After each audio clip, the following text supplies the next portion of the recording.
Greetings to everyone here joining the Innovation Speaker Series. My name is Ashley Anthony. I'm very happy to be here to host. The Atlantic Canada Climate Network is proud to co-present this event with the Canadian Environmental Network. We've come together for this project to showcase cutting-edge emergent technologies and their potential to advance climate solutions and create new opportunities.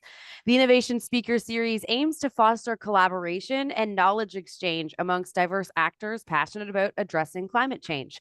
We are excited to present the second season of the Innovation Speaker Series, again in partnership with the Canadian Environmental Network. You can join us every month for a thought-provoking presentation that will critique dominant ways of knowing, being, and doing, and allow us to create informed conversations that will lead to a more equitable and sustainable tomorrow.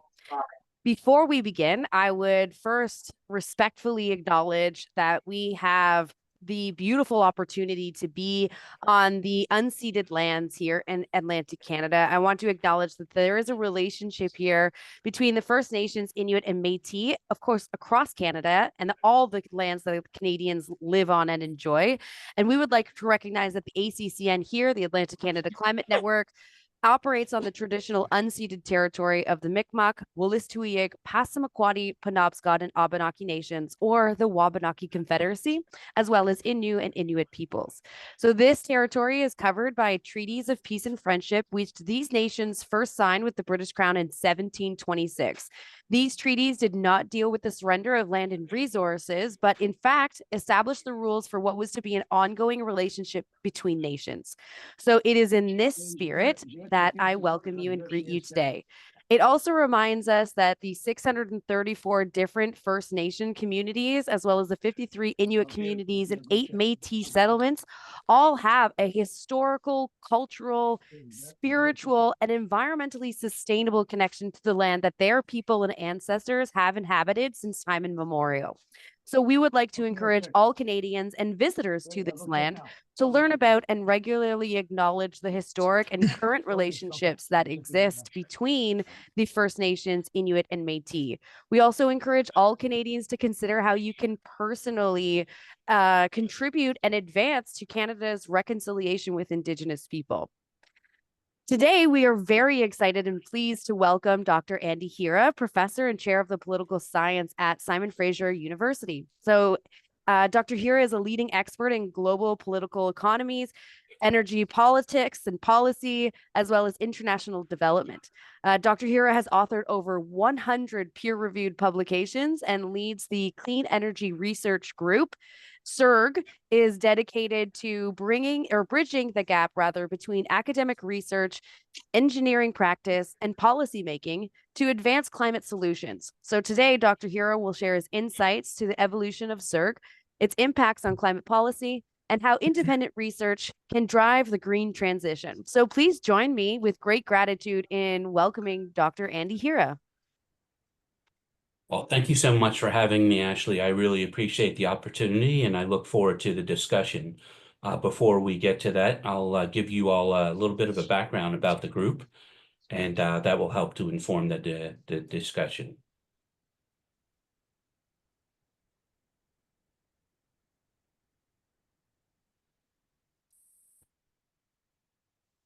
So can you all see the slides on your end there?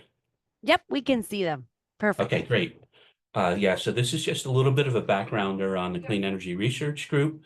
I haven't focused on the substantive kind of policy issues or research that we've done, but I'd be happy to do so in the Q&A if that's helpful or of interest. So how did the Clean Energy Research Group start?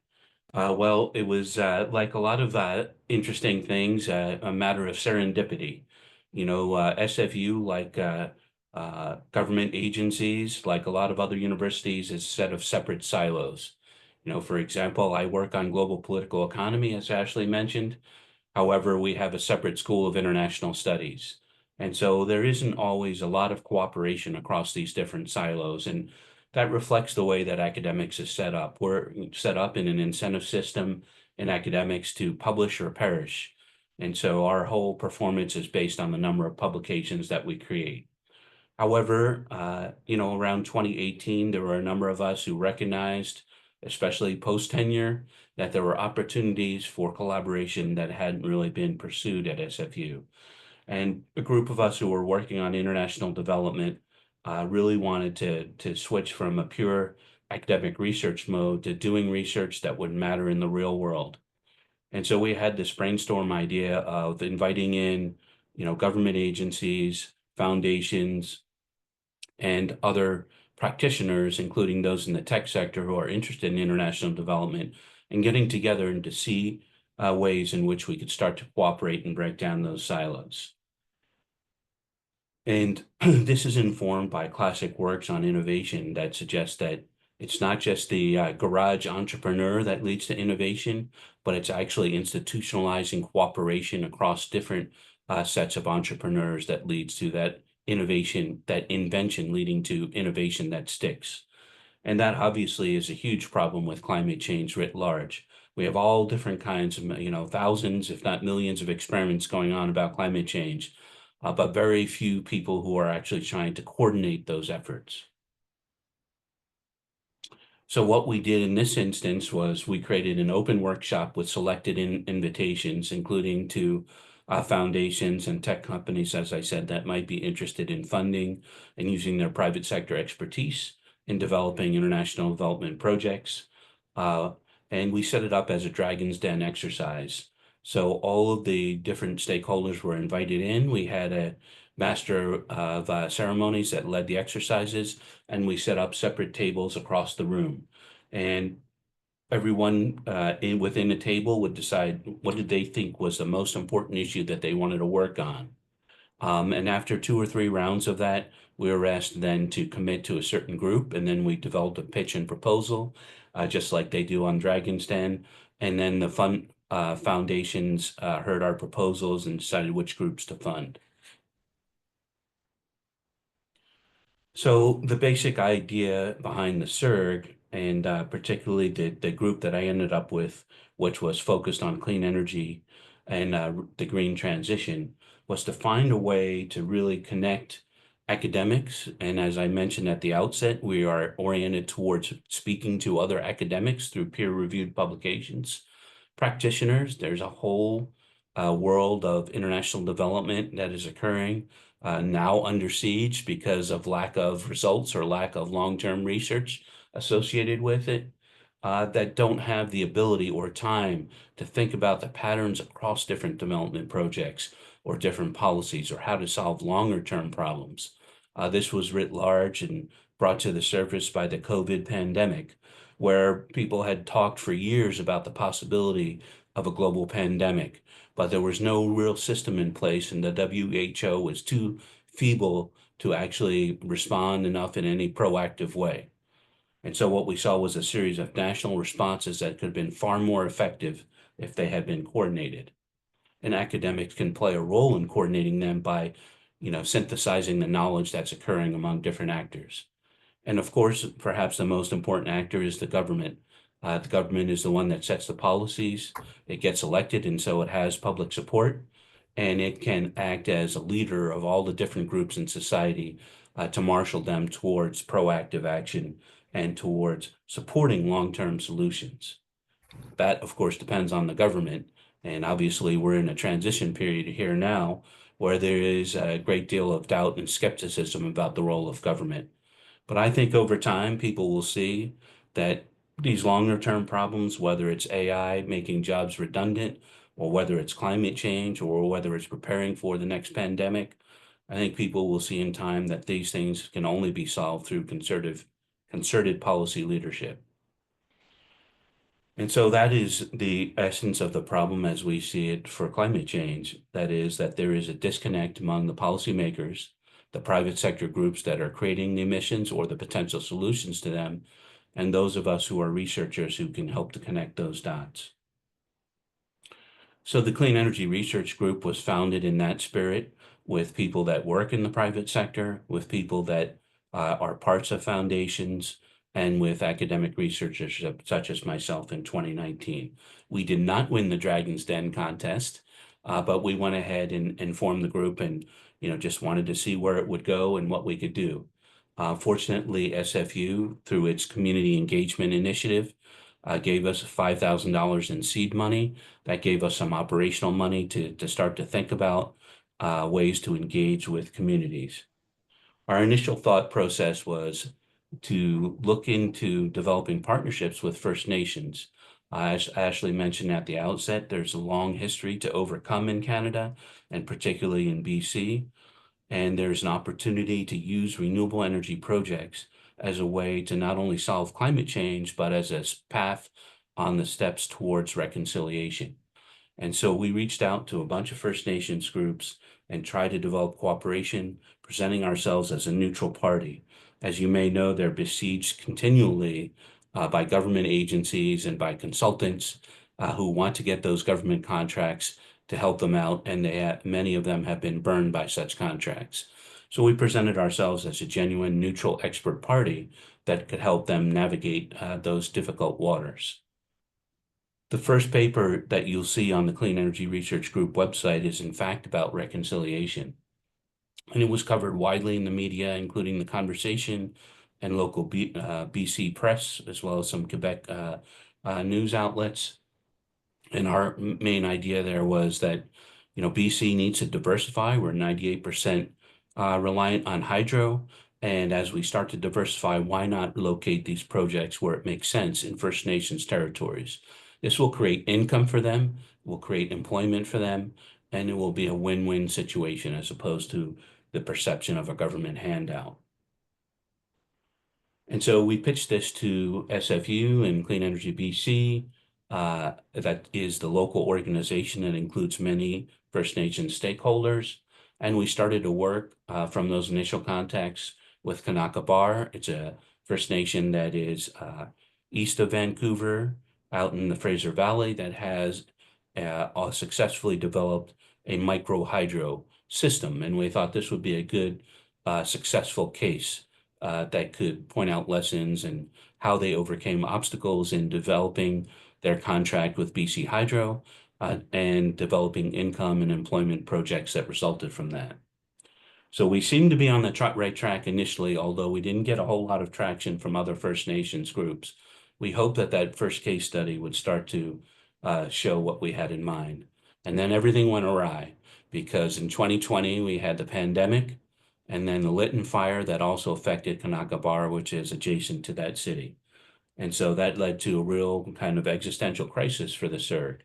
And it forced us to rethink how to do things. Fortunately, as I said, one of our members was a part of the Willow Grove Foundation. And with their support, we were able to have some momentum and energy to continue because they gave us a basic operating grant to continue the work. There were multiple efforts to engage with First Nations groups.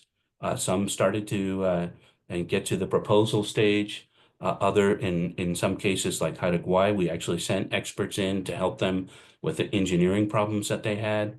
But we never really got to the point where that would become, it would lead to a fulfillment of our vision, which is to be a neutral broker. So we had to really rethink our purpose and what we wanted to do and what we could do that would be useful in this space while maintaining the general idea and mission of synergies. And so we met in a series of meetings, the 6 or 7 of us that were active in it. And the idea that we came up with in mid-2020 was to form a quasi think tank and to develop policy papers. And the idea was that there's a real knowledge gap within BC policy discussions. That is, we have lots of consultants. We have BC Hydro. We have First Nations that are being informed by consultants, all of whom have skin in the game. But there's no real research. And we saw this when we wrote our first paper about Indigenous reconciliation. We only found 2 or 3 academic articles that had been written about the topic, and very little that was of practical use in terms of reconciliation.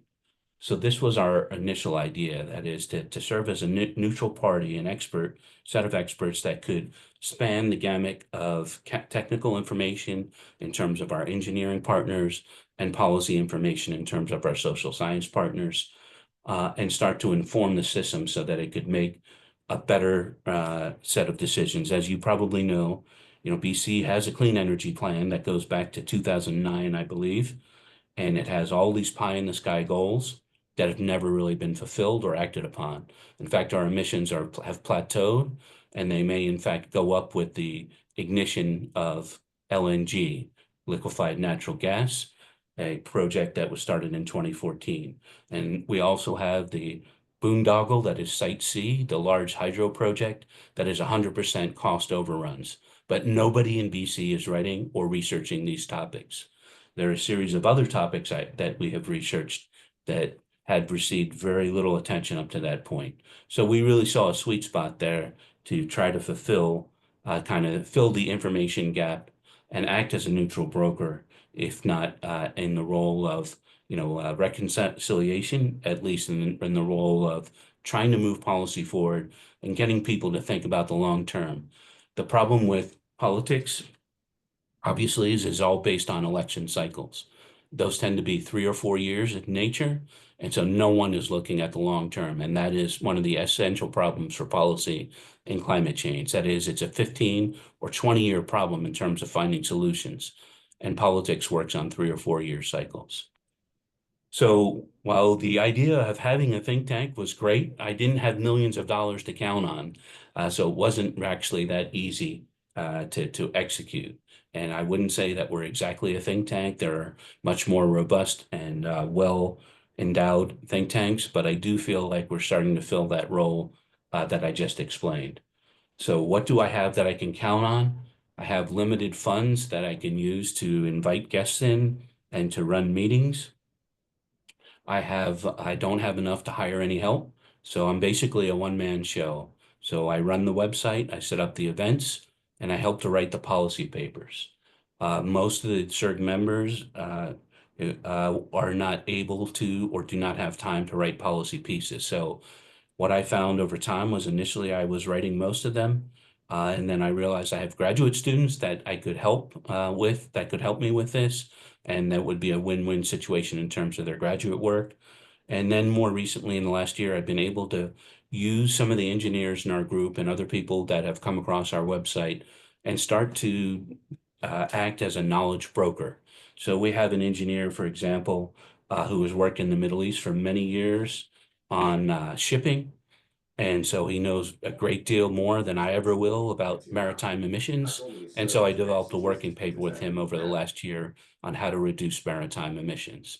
So I've been able to leverage our network as long as, I take the lead in terms of the research and the writing.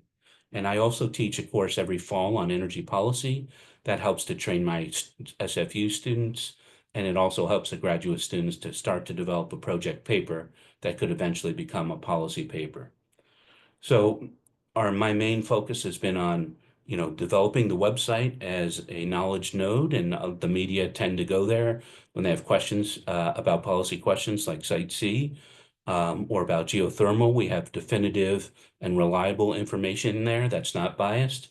I use the CERG meetings as a means of networking, and I have people that are sending me emails, such as Ashley every once in a while, that have come across the group. And so we're developing and expanding our network. We now have over 160 people on the email, and then the policy papers themselves are getting a fair amount of media attention. So is that making a difference? Maybe in the long run it is. Certainly with the media attention, it's forcing politicians to start to talk to us. So I've been able to leverage some of these monthly meetings to increasing public awareness. For example, our plastic waste workshop had 100 people in the audience. I was able to draw on 8 or 9 different plastic waste researchers that are leading researchers across the world to engage in that discussion about what to do about plastic waste. And I was able to record it and put it on YouTube. And so I believe that has started to lead to additional projects, such as a potential collaboration with Japanese scholars. So I think that we're starting to gain some traction, but I'm really interested to hear your ideas about how to improve our performance.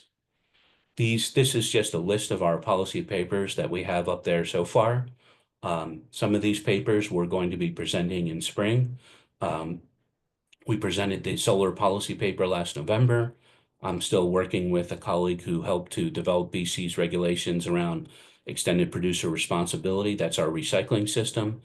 I have a paper coming out on industrial policy, maritime emissions, and we just released our paper on hydrogen. So I'm happy if you guys contact me by email. You can go to our website to find the papers that are already on there. And I'm also happy to share with you the upcoming papers and talks. So this is kind of where we are now in terms of, I believe we're filling an important knowledge gap, but there's a lot more that could be done and we're limited by our resources. I've been trying to work as hard as I can to develop collaborations. Um, I've given talks over the last year to Oregon State University, UBC, University of Victoria, various NGOs and networks. Um, I've been able to place students into policy jobs. Uh, and I especially get contacted by many professionals that work in energy and environment who are recent immigrants to Canada and are looking for ways to engage and develop their professional credentials. I have good relationships with the media, with federal and provincial officials, and we've had some large events such as the future of nuclear energy, um, and about my book on ESG or pension fund, social funds that are supposed to only invest in sound and sustainable stocks. Both of those events drew close to 100 people. So I think that we're able to kind of translate some of these really technical issues into knowledge products that the public can understand and relate to. And also, more importantly, to focus, unlike most academics, on solutions, practical solutions that policymakers can follow. So these are some of the areas where we've had one-on-one conversations with policymakers, reconciliation, geothermal. I've had recent conversations about critical strategic minerals. Those are the inputs to EVs and electric batteries. And obviously, we have huge problems with integration and coordination across the provinces in Canada. So that's kind of where we are in terms of the CERG and the challenges that we face. And one of the primary challenges being that a lot of this activity is not rewarded by my university. This is all done in addition to my ordinary portfolio of continuing peer-reviewed publications, getting grants, and teaching. And so even though SFU says it's community engaged, it hasn't changed the nature of our jobs to actually recognize that. So that's kind of the synopsis of what we're trying to do at CERG, and I'm really happy to hear your questions and your suggestions. Wonderful. Thank you, Andy. At this point, if anybody has any questions, you can feel free to unmute yourself. Also, you can show your pretty faces on your cameras as well.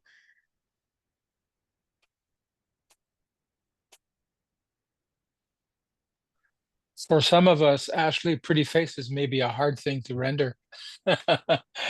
Hi, my name is Wayne Smith. I live on the shores of the Memphremagog Lake, which is Abenaki of the Algonquin tribe. How they called Memphremagog means big waters. I'm presently semi-retired, but still very much involved with prevention. It's always the best cure. I've certainly seen that in what I've done professionally. And thank you very much, Dr. Hira. Appreciate it very much. And the fact that you are there is, how can I say, a sunrise that needs to stay there all the time. We cannot give up. We can't give up to those who practice the philosophy of drill, baby, drill. However, that is something that we need to address. How can we increase people's consciousness? And that's not a matter of fact. It's not a matter of opinion. It's a matter of fact that we have to, as a species, get together so that we can make sure that we do not get to the angle of the slide down to the tipping point where whatever we try will be useless. What are your opinions on two specific things on the smaller modular nuclear units, as well as on the concept of targeting specifically methane? Methane may not be big in numbers, but it's big in how can I say, insulating abilities. And if we can get the methane down, which will be maybe a little bit easier than trying to get the CO2 down, we can delay the tipping point. How do you feel about that? Those are great questions because we actually have two papers on those. One Okay. paper is on the future of nuclear power, and we specifically discuss SMRs. And the challenge with SMRs is that, like a lot of issues in energy, there is the problem of what we call regulatory capture. And the regulatory capture happens, and this is exactly to your point about fossil fuels distorting the information about climate change. We know that, BP, despite the fact that it claims it's beyond petroleum, it responds to shareholders. And it's recently announced a strategic change in direction back to fossil fuels. It's not no longer beyond petroleum. And the same thing happens in nuclear. There are powerful industry lobby groups in nuclear, and they are pushing this concept of SMRs. And when you start to dissect it, what you see is SMRs are a concept that is unproven. And in fact, when you look at what we call the LCOE, or the levelized cost of energy, nuclear is actually far more expensive than renewable energy. Now, the advantage that nuclear has is that it can provide baseload power, and you can turn it on 24 hours a day, unlike solar or wind. However, even if you include battery packs with solar and wind, it's still cheaper than nuclear, and you don't have to deal with 10,000 years of nuclear waste and radioactive waste, for which we don't really have a solution. I know that they supposedly reached a tentative agreement with a town in Ontario to create a deep geological reservoir for storing this nuclear waste. But do we really trust policymakers to be able to handle this in 5,000 years or 7,000 years from now? I don't think that's a really plausible scenario, that we can guarantee the security of our water, and the fact that nuclear waste will be handled properly so many years in advance. We're creating a liability for our kids that way, just like we are with fossil fuels. In terms of methane, you're right that methane is far more dangerous than CO2. It doesn't last as long in the atmosphere, but its effects in terms of greenhouse gas emissions are multiplied in the short term. And LNG is another example of regulatory capture. It's an example where the natural gas industry told Christy Clark here in BC in 2014, there's going to be a new gold rush in BC.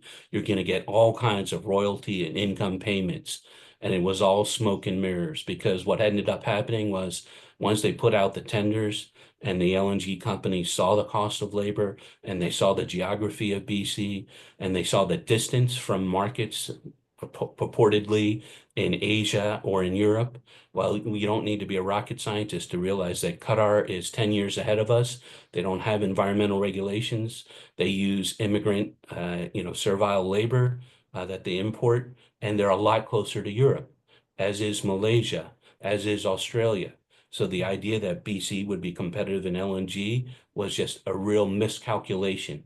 It was, again, a knowledge gap problem that CERG could have filled if we had been around at the time. And in our paper, we point out all of these facts, and the fact that LNG was not viable, and therefore the province had to step in and provide huge subsidies for these fossil fuel companies to come in, these Asian companies to come in and make LNG viable. And the pipeline alone was, I think, an estimated $100 million in cost overruns.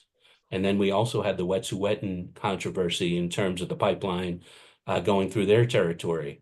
So will LNG really bring this gold rush? Hard to say, right? We can't do a calculation because of all the heavy subsidies the province gave that industry. Now it's backed off from new projects, but the deal is done, and we're stuck with that pipeline in the meantime. And that means that our whole carbon budget is busted in BC because of all the methane emissions. Thank you. I'm concerned, as with other addictions to fossil fuels makes withdrawal extremely difficult unless there is an organized treatment, organized support around that withdrawal process. Correct me, wind, water, and solar, is that where we should be putting our money and emphasis? Well, the real holy grail is energy storage, right? Yeah. If we had cheaper batteries, Yeah. then wind and solar have declined by 90% in the last decade. Yeah. So they're cost competitive, but energy storage is the holy grail. And then that brings up a whole new can of worms, which is A, green waste, and B, critical strategic minerals that you need for the batteries. And we know that 90% of the cobalt is in the DRC. Most of the lithium will have to be imported, probably from South America. And the rare earth elements are mostly in China right now. So there aren't any easy solutions. But what we see in the reaction against wind projects in BC and perhaps in Atlantic Canada and certainly the US is a lack of understanding about the real cost that fossil fuels have created for communities. There's a NIMBY effect around wind projects, but there isn't a NIMBY effect around the really well documented health effects that fossil fuels create in all kinds of communities. How about the search for more accessible and cheaper substrates to make those batteries? It's an ongoing process, and when I talk to my engineering colleagues, they say, just give us enough money, and it's right around the corner. Yeah. But we've been hearing that for a long time, right? They always want more money. There are a lot of experiments, that, for example, in BC, or Quebec, or even in parts of Atlantic Canada. I know that there have been these huge cost overruns with the Newfoundland and Labrador project, the hydro project. I think it's Muskrat Falls. It is. But essentially, hydro can act as a battery, right? So when you don't need hydro, then you can use the wind and solar in the summer to pump the water back up into the reservoir. Yes. And then you've got an effective battery. Same thing with geothermal. Geothermal is a largely untapped resource in Western Canada that could provide huge benefits. Like California is projected to get 20% of its energy from geothermal. And in BC right now, it's zero. Why? Because BC Hydro has decided not to invest in it. Same for Alberta, and Saskatchewan has an experimental well, but all these old gas and oil wells could be used to tap into geothermal. So those that's low-hanging fruit for Canada. We could be an energy leader if we had policy leadership.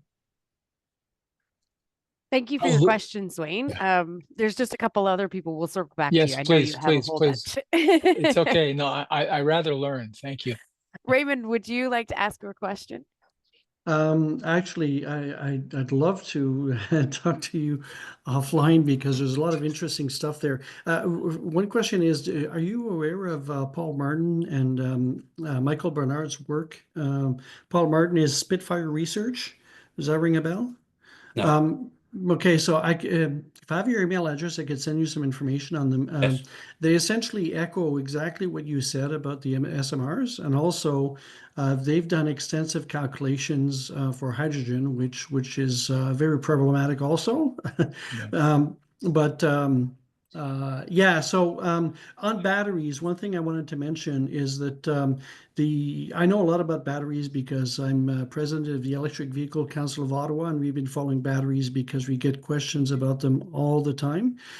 So cobalt is going away in terms of batteries. So right now the main battery that's being used is LFP, lithium iron phosphate, which has no cobalt and no nickel. And where we're going forward, it's going to take a few years to get there, but there's already cars in China that are using sodium ion batteries. Yes. Right. So there's a lot of progress happening there. And actually, given the fact that sodium, iron, and phosphate are very inexpensive, that means the batteries are getting even less expensive than they've been before. So there's quite a bit of room for cost to diminish. So this storage problem, which is a really important one, will become easier to solve as battery prices continue to diminish. Yeah, that is great to hear. I had read about those sodium phosphate batteries, but I didn't know any of the details. It's great that they're already in the testing phase, and well, that would be actually huge. They're actually being shipped in cars in China right now. So that's fantastic. Yeah. So there's a lot of really, really interesting progress in that space. That obviously is another subject too, which is whether North America can compete with Chinese manufacturing, but we could save that topic for another day. One thing I wanted to mention in regard to Wayne's comments is, beyond the energy storage solution, and Raymond has given us some positive news on that front, there is, to me, the biggest low-hanging fruit, the biggest opportunity that Canadian policymakers are ignoring is integration of our grid. You know, one of my colleagues, Carl Froschauer, wrote a book called White Gold, which is about how the hydro systems were created in the 1960s. And he points out in that book that all of our electricity systems are oriented towards north-south integration. We have very little infrastructure that goes east-west. Think when we were just talking about hydro as a battery, think about Manitoba, think about Quebec. Why would Ontario have to invest in nuclear when you have these huge hydro installations right next door? Why does Alberta use natural gas when we have all this abundant hydro that we're selling to the US and BC in a very precarious position? You know, Hydro-Quebec has been trying for years to develop strong relationships to sell its excess electricity to the US. Why can't it sell it to Ontario? So I've had these conversations with federal officials for years, but they just don't seem to be able to get the provincial officials on side. And I believe there's a bit of regulatory capture there in that we have provincial utilities in every province but Alberta, and so they are not working together to integrate our system. I'm not saying that it has to be, you know, a Canada-wide system, but there are certain areas like northeastern BC and northwestern Alberta where it would make sense to have a decentralized grid, and the same for Ontario and Quebec and Ontario and Manitoba. So we have all these energy resources that are mismatched with where our demand centers are.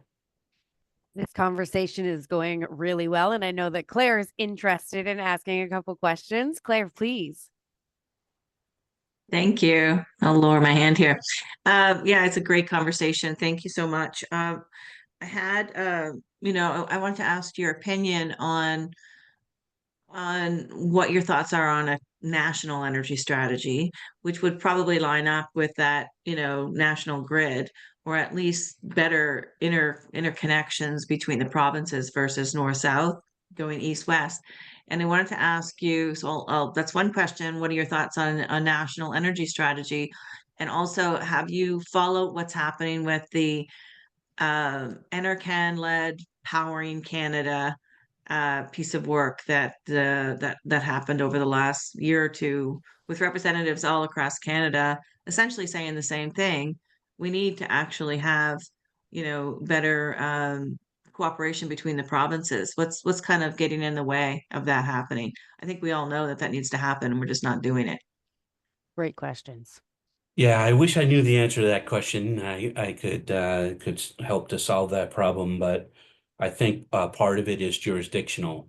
That is that the federal authorities that run our electricity systems or supposedly regulate it, they have very limited authority. It's kind of like what happened with our pan-Canadian framework on climate change. If the provincial authorities don't sign on to this and understand the value of it, it's not going to get traction. And it's really urgent because, to get back to the energy storage question, when you set up an electricity system, remember that there are only certain hours during the day when you have those peak hours. So that would be, Right. kind of in the morning or during working hours, and then right in the evening when people get home. Then you have all this low energy usage during the night, but you have to build your system for that 100% demand time. And so that's what we call, the time or peak hour usage problem. And then there's another problem, which is if you're a hydro system, you're mainly getting your precipitation during the winter, and during the summer, well, at least increasingly in BC, people are investing in air conditioners, or in Ontario, they'll be using air conditioners. So you also have a seasonality problem with solar, right? And with hydro, based on precipitation patterns, which are increasingly precarious because of climate change. So if you combine those two things of time of day and seasonality, it makes even more sense to have an integrated system because, when it's nighttime in Ontario, it will be peak hour usage in Western Canada. And so therefore you could, creating an integrated system, you can kind of smooth out, we can set up our system so we can take advantage of the renewable energy where it's happening. The wind might not always be blowing in one place in Atlantic Canada, but it'll be blowing somewhere in the prairies, and vice versa, right? The sun won't always be shining in one place, but it'll be shining somewhere else. And so through that complementarity, an integrated system would help to reduce your energy storage needs. So I think it's really urgent for us to think about these things over the long run. And obviously, one of the other challenges is CAP, right? The Canadian Association of Petroleum Producers, probably the most active and most powerful lobby group in Canada.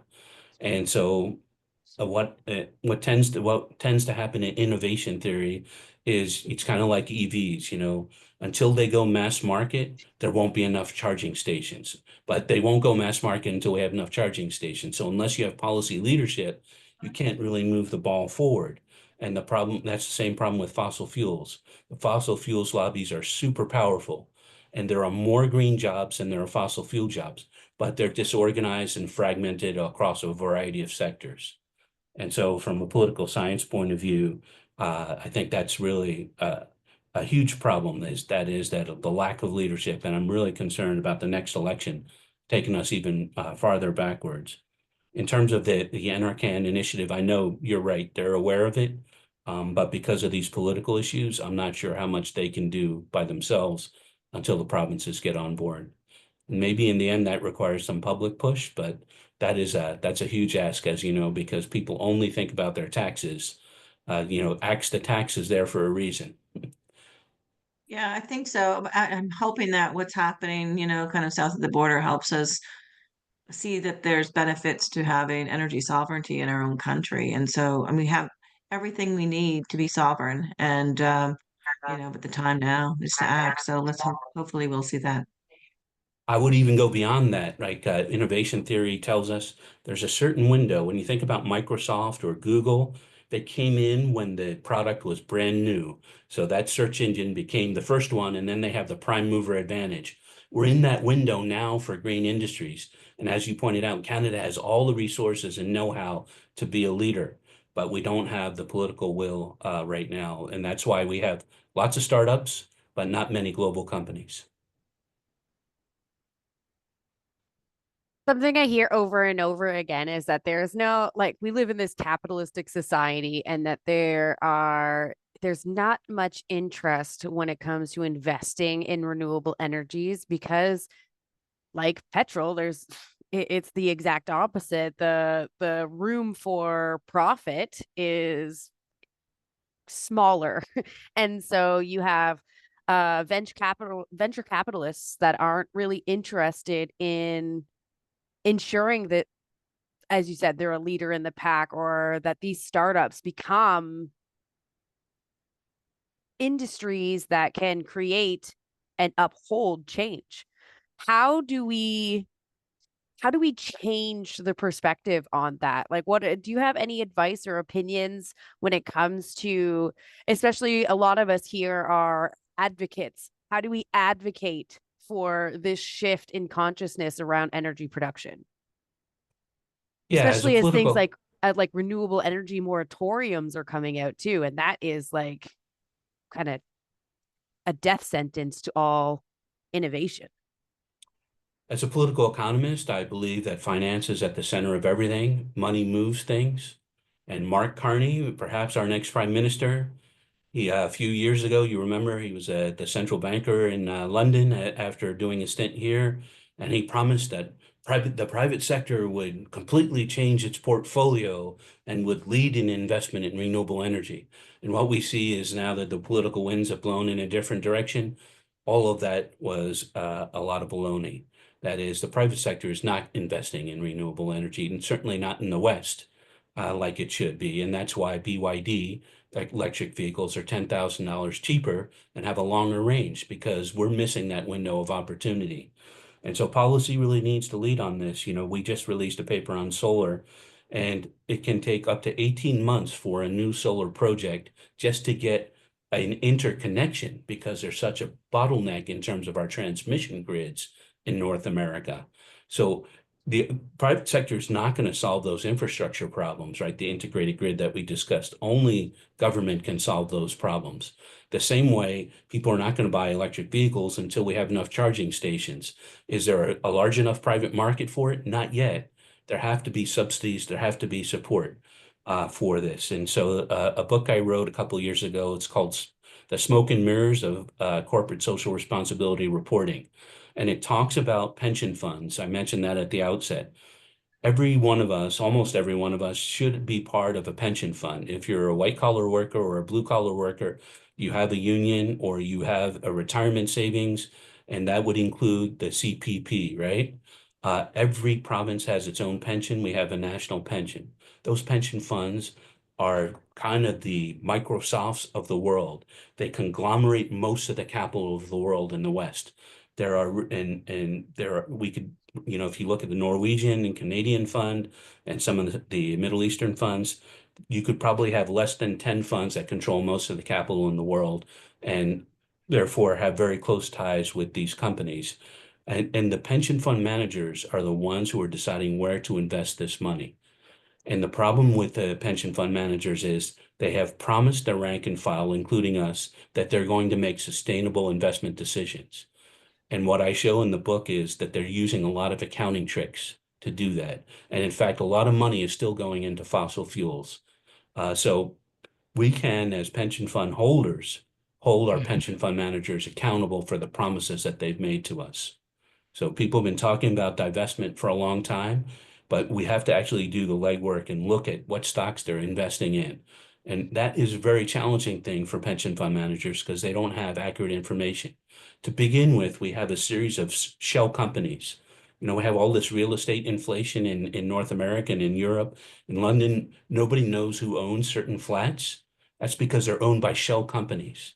And these shell companies have offshore headquarters, like in the Cayman Islands, where they just have a little box and they go in and check in once in a while. Or the reason why Apple pays no taxes because it has headquarters in Ireland. So if all these companies that are not paying taxes and shell companies that are running large parts of our economy that are not accountable to anyone.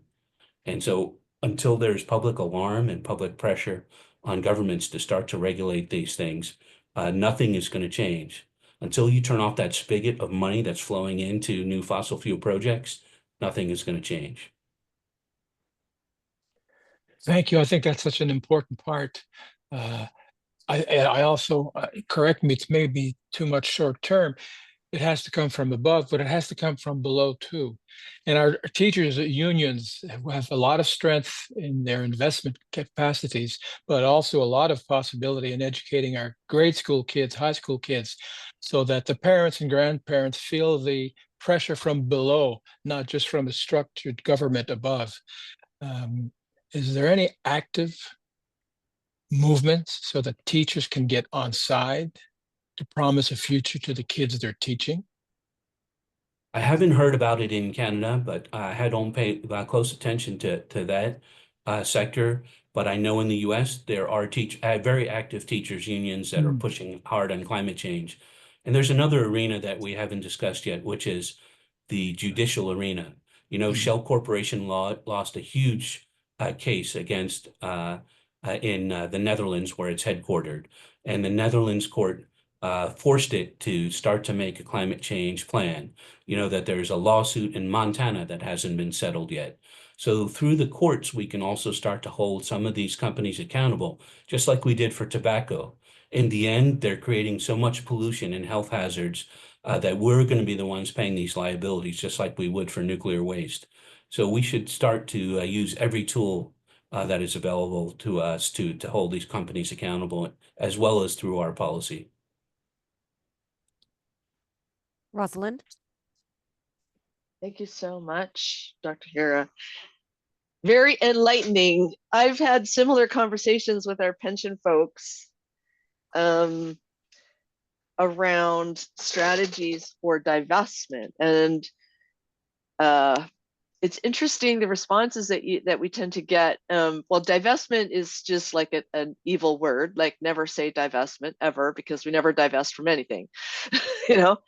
But the second thing is interesting is that they've come back sometimes by saying that, yes, we hear you, we understand, you know, we can't keep investing in fossil fuels, and yes, we do this, and yes, we do that. And they say, our strategy is engagement. So in other words, what they're arguing is that when they're a shareholder in BP or Shell, they have more power. So that so the pension fund says, we're going to buy shares and be at the table and be able to vote on initiatives that come from the company. I don't know. What do you think about that? I mean, to me, it seems like a completely inadequate response. And then why are they going to listen to you? You know? And secondly, it does seem a little bit like, well, we if we're not there, if we're not at the table, we can't like make any difference from the outside. I mean, I don't know. What do you think about that response that we sometimes hear? They did make a difference in the case of Shell. There was another case where they were held responsible for human rights violations in Nigeria. I don't know if there were real consequences to that. Canadian mining companies have also been held responsible for some of the abuses that have happened overseas. So I think both in labor rights and environment, it's good to have activist shareholders, but it's a very limited tool, as you're pointing out.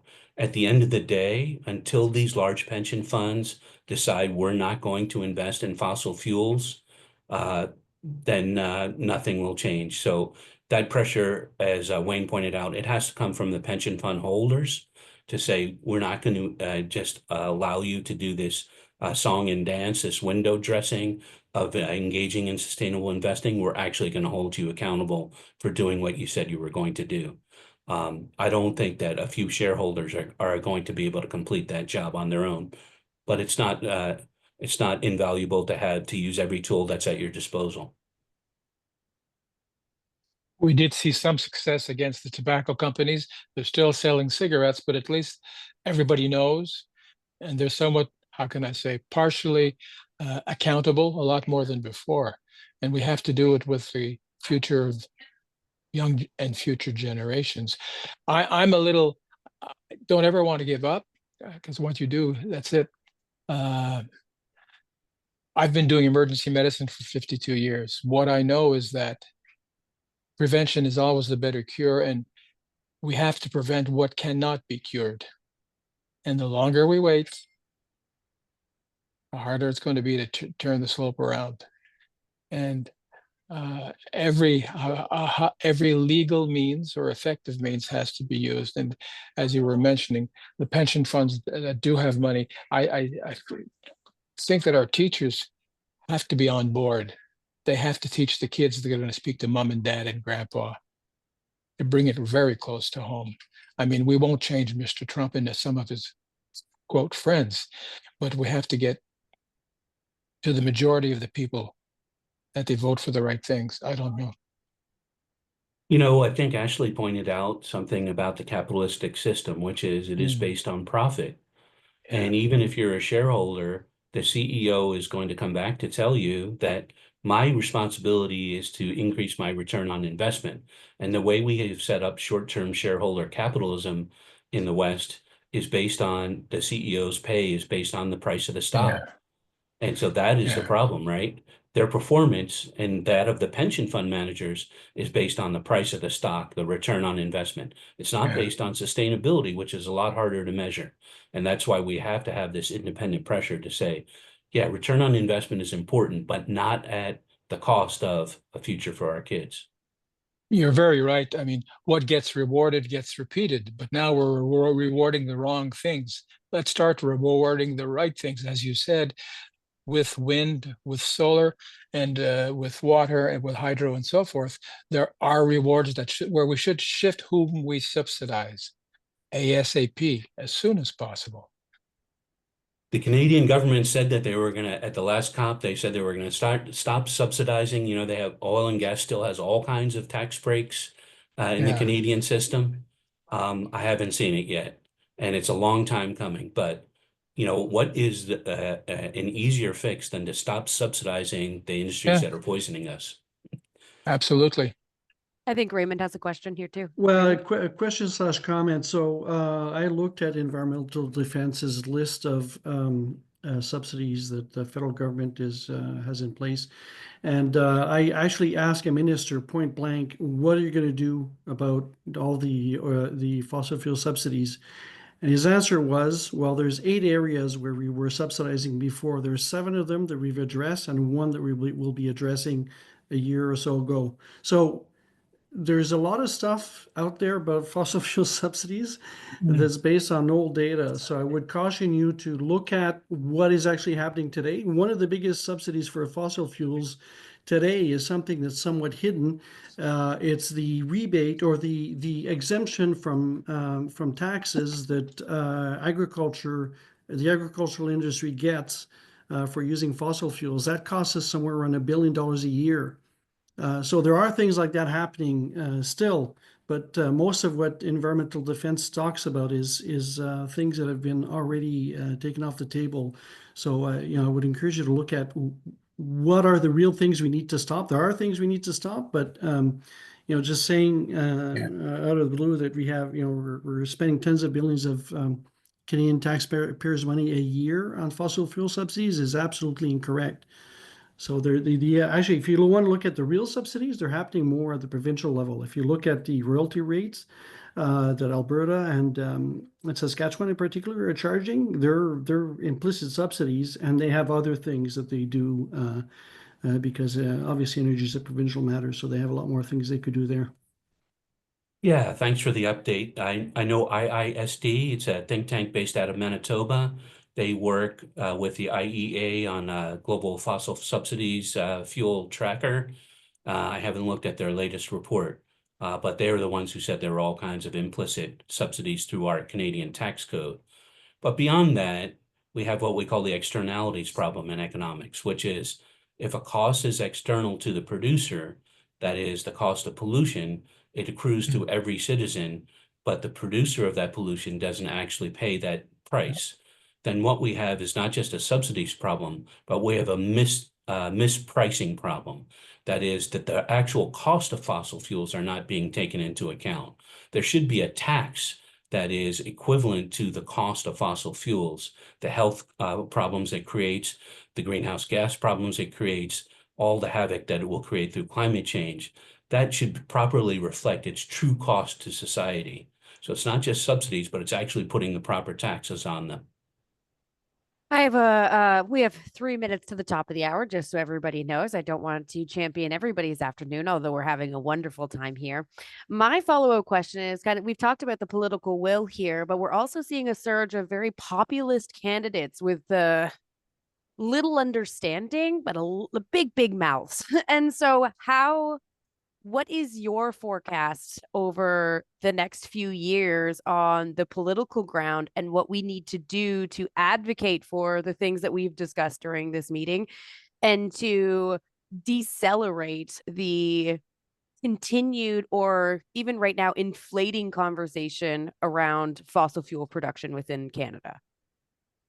Well, I think you're providing a really important service here, which is those of us who are knowledgeable and aware of these issues need to start to collaborate more and coordinate across provinces. We're too isolated, both domestically and internationally, to be an effective lobby force. And that would extend to our renewable energy industries. I already pointed out there's a lot more employment, and there certainly will be once the EV mandates come in 2030, 2035, depending on the jurisdiction. There will be a lot more lobbying power for green industries at that point. But right now, the green industries are quite fragmented. I know, for example, that there's a separate wind energy association in Canada. There's a separate solar energy. There's a separate geothermal energy, whereas the fossil fuel producers are all on the same page, and they have sunk costs and well-developed relationships. So there really is a political coordination problem across green industries and across social movements that want to see change. Actually, as the Beatles used to sing, come together right now.